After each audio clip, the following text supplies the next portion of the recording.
बंधु, आज हम बात करेंगे एक ऐसे महाराजा की जिन्होंने न केवल अपने पूर्वजों के उद्धार के लिए बल्कि संपूर्ण मानव जाति के कल्याण के लिए मां गंगा को पृथ्वी पर लाया। जी हाँ, हम बात कर रहे हैं महाराज भगीरथ की।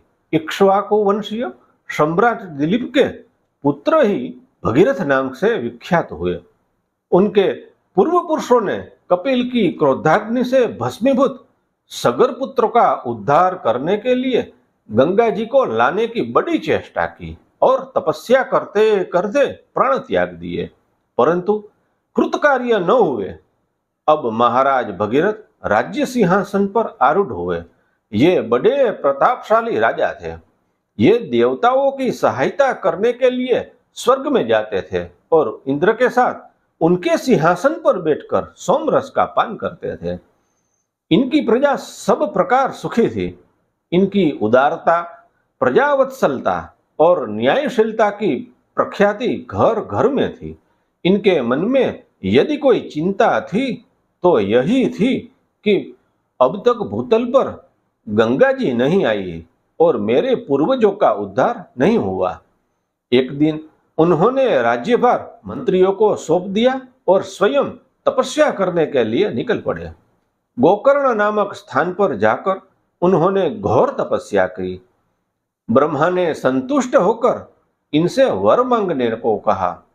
तब भगीरथ ने कहा, प्रभु, कोई ऐसा उपाय करे जिससे हमारे पितरों को 2 अंजलि गंगा जल मिल जाए और गंगा जी आकर उनकी राख को सींच दे, तब उनके उद्धार में कोई शंका न रह जाएगी। ब्रह्मा जी ने कहा, हिमालय की ज्येष्ठ कन्या गंगा शीघ्र पृथ्वी पर अवतीर्ण होगी, अतः उनका अवेग धारण करने के लिए महादेव की आराधना करो, तब तुम्हारी मनोकामना पूर्ण हो सकेगी।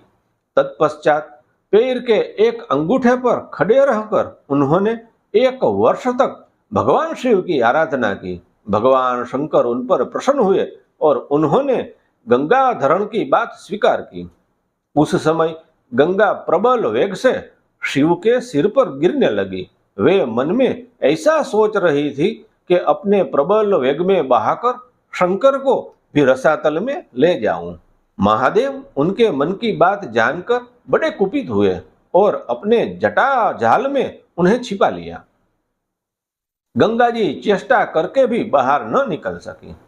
भगीरथ ने शंकर की बड़ी प्रार्थना की। तब कहीं उन्होंने गंगा को निकालकर बिंदु सरोवर की ओर छोड़ दिया। इससे गंगा की 7 धाराएं हो गई। उनमें से एक ने ही भगीरथ का अनुगमन किया। भगीरथ दिव्य रथ पर चढ़कर गंगा के आगे आगे चलते हुए वर्तमान गंगा सागर के पास पहुंचे, जहां कपिल की तीव्र क्रोधाग्नि से उनके पूर्व पुरुष भस्म हुए थे। यो तो मार्ग में कहीं पड़े, परंतु वे भगवान की कृपा से सबसे बचते चले। जाकर गंगा ने उसकी भस्म राशि को अपनी धान प्लावित कर दिया, जिससे उन सबों ने सदगति प्राप्त की। श्रीमद् भागवत में गंगा जी के अवतीर्ण होने के पूर्व उनके और राजा भगीरथ के बीच में जो बातचीत हुई उसका बड़ा सुंदर वर्णन आता है। गंगा जी ने भगीरथ को कहा कि भूतल के प्राणी जब मेरे अंदर स्नान करके अपने पापों को धोवेंगे तो उनके वे पाप मेरे अंदर प्रविष्ट हो जाएंगे, उनसे मेरा छुटकारा कैसे होगा। तब भगीरथ ने गंगा जी के प्रश्न का उत्तर दिया। उसने कहा, साधुओं की अगाध महिमा प्रकट होती है। भगीरथ ने कहा, जिसकी विषय वासना निर्मूल हो गई है और शांत, ब्रह्मनिष्ठ एवं संसार को पावन करने वाले हैं, ऐसे महापुरुष जब तुम्हारे अंदर स्नान करेंगे तो उनके अंग स्पर्श से तुम्हारे अंदर प्रविष्ट हुए सारे पातक धुल जाएंगे, क्योंकि सारे पातकों का नाश करने वाले श्रीहरि उनके हृदय कमल में सदा विराजमान रहते हैं। जगत को पावन करने वाली श्री गंगा भी जिनके स्पर्श से पवित्र होती है, उन संतों की महिमा का कहाँ तक वर्णन किया जाए। देवी भागवत में गंगा को लाने के लिए भगीरथ ने श्री कृष्ण की आराधना की थी, ऐसा वर्णन आता है।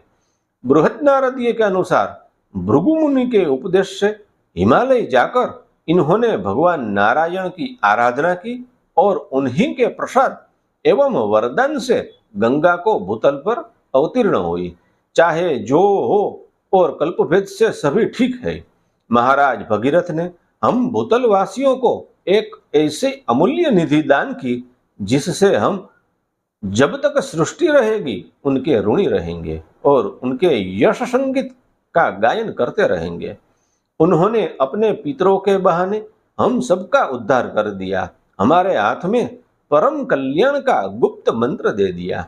इससे बढ़कर हमारा और कौन सा उपकार हो सकता है। विभिन्न पुराणों में इसके विभिन्न पुत्र का वर्णन आता है और उनकी पितृभक्ति, गुरु भक्ति एवं भगवत भक्ति का बड़ा सुंदर वर्णन मिलता है। पुराणों द्वारा उनका अनुशीलन किया जा सकता है। बंधुओं, हम सभी को महाराज भगीरथ के इस उपकार के लिए उन्हें नमन करना चाहिए। जय महाराज भगीरथ, जय हो गंगा मैया की। हर हर महादेव।